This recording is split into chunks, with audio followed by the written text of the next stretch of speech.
So Juan C. Trujillo, I hope I said that right. If I did, I'm sorry. Is talking about the dangers of the red pill community. They lost a cousin. I lost a cousin last week, and he was deep in there. Last conversation he had with his brother, he mentioned fighting with his baby mama and couldn't reach him. So there's a lot to unpack there. So just in terms of like resources, Juan, if you're still here, Noah Sampson has a watch list on his channel that's all dedicated to like engaging with Manosphere nonsense. And so it's definitely beneficial to like look through that. But the truth of the matter is, from my perspective, is that the best way to engage with folks caught up in that space is like direct community social support. Family, friends, whomever you can get, you have to wrap around that individual directly. Not just like go to therapy, because therapy is not some type of like magic pill. Like they need time and energy with people who are close to them. And as they start getting that, it'll be easier to pull them out of that. Because the thing about the Manosphere stuff is that it's a misery cycle. That's why self-harm exists there. And that's why, like, if it's not self-harm, it's harm of others. It's a misery cycle. And I don't know what it is about us as like a species, but people can feed you, they can feed off of you by feeding you things that they don't like. Kidology, I've had some conversations with Kidology. I don't know if we ever cross over, just because the overall like nature of the content is different. But I think she actually does a really good job, from what I've seen, of like a very, what's the word?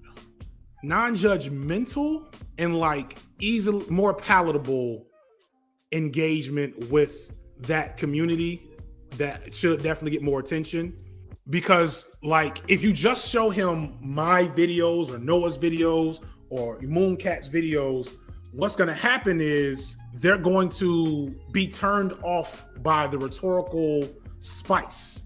Yeah, you're like, Kidology is very moderate, and I hold space for that. Moderates of Kidology's ilk are important and useful for like social change and movement. We all can't be up here rah talking shit about Jordan Peterson. It's fun, but it's not praxis. You feel me?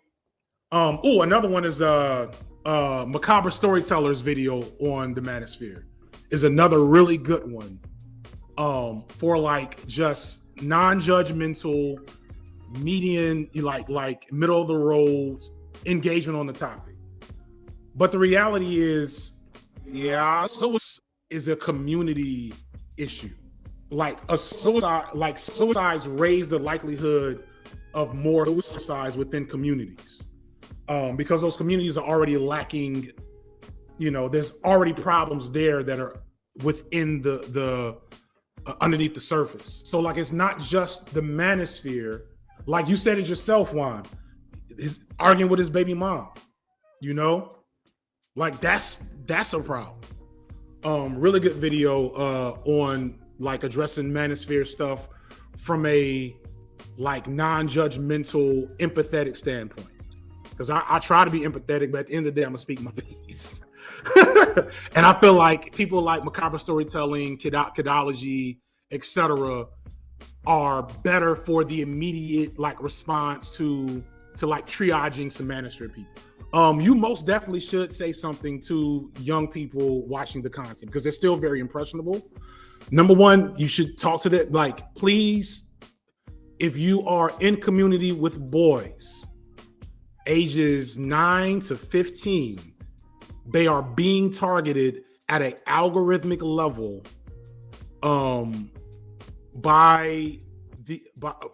with Manosphere content and Manosphere Jace content, whether that be straight up alt-right, Nick Fuentes, or whoever is left. Like, they're being targeted by these algorithms for that content. So it's not just even the teachers, like everybody in the chat. You need to be talking to your nephews, cousins, little brothers about this shit because they are seeing it. They are on social media. They're being fed alpha male podcast TikToks. They're being fed that shit. So you cannot passively not think about it. If you are in community with kids who are watching that type of content, you need to directly challenge it when you see it. You need to let them know it's a grift. You need to explain to them, just explain to them all the problems, but you have to do it from a empathetic, non-judgmental space. Don't say things like this is gross too much. You know what I'm saying? Is it gross? Yes. But the kids, these boys, the thing about patriarchy, hell, I circle back to the situation with Kanye right now. So the obvious stuff, let me just get the obvious stuff out the way. Like there's people still supporting Kanye, right? Legit still supporting Kanye. They should stop doing that shit. There's people still trying to make excuses. Stop doing that shit. That shouldn't be happening, right? But there's also a contingent of people who are clearly taking pleasure on dunking on the fact that they were done with Kanye first. That they were done with Kanye 2, 3, 4, 5 years ago. My wife had an abortion, slavery was a choice, Harriet Tubman, all that shit, which is like good for you. Like, I'm not mad at you for giving up back then. That's clearly we all should have, right? But what you're missing is that for a lot of these Kanye fans, including the ones that are still making excuses for him, is that this wasn't just like a normal fandom. This was a parasocial connection. And especially for boys, especially shout out to, I don't remember the cat's name. Shout out to another really good Manosphere video, First as Tragedy. I'm gonna need people to like really hold, and this, I'm gonna talk about this in the future. This is a really good and important video. This is probably the most important Manosphere video that everybody needs to watch because it speaks to a thing that is missing from the conversation that I think people, including myself, don't really want to engage with because it's kind of a iffy, scary space. You don't want to be ableist. You don't want to be stigmatizing. But the fact is, the chronically online communities in all of these spaces, whether it be LeftTube, Debate Bros, Manosphere,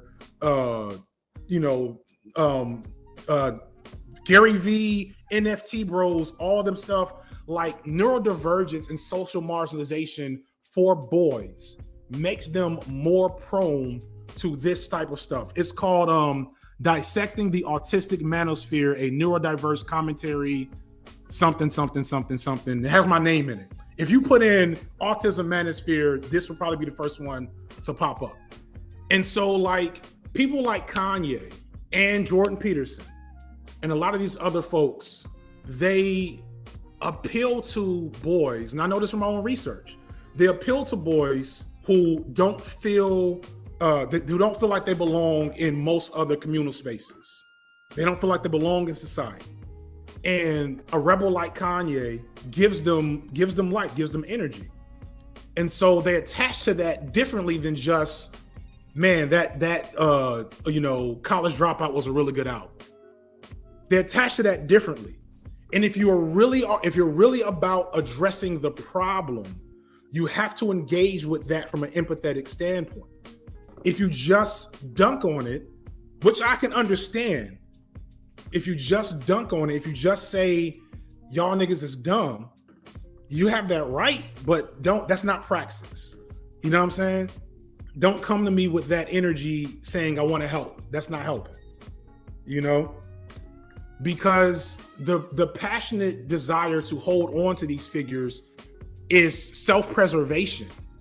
It's not just, I want to hurt people. I love white supremacy and Kanye and et cetera. It's self-preservation. It's trying not to go through the cognitive dissonance of disconnecting from this parasocial figure that you've attached so much to. So yeah, we have to be holistic about engaging. Like, it's easy. LeftTube loves the dunk video. I love some dunk videos. I love it. Mooncat is the Dominique Wilkins in the 80s of the dunk video. Her debunk videos are, they're excellent. But like, everybody can't make that. Or if everybody's making that, what are we really doing? You know what I mean? It's very self-serving. It's purely entertaining. I always call myself entertainer for that reason. Like, I get it. I just want to make sure that we are not mistaking dunking for praxis. Shout out to everybody in the chat who knows who Dominique Wilkins is. Ooh, I just showed my age.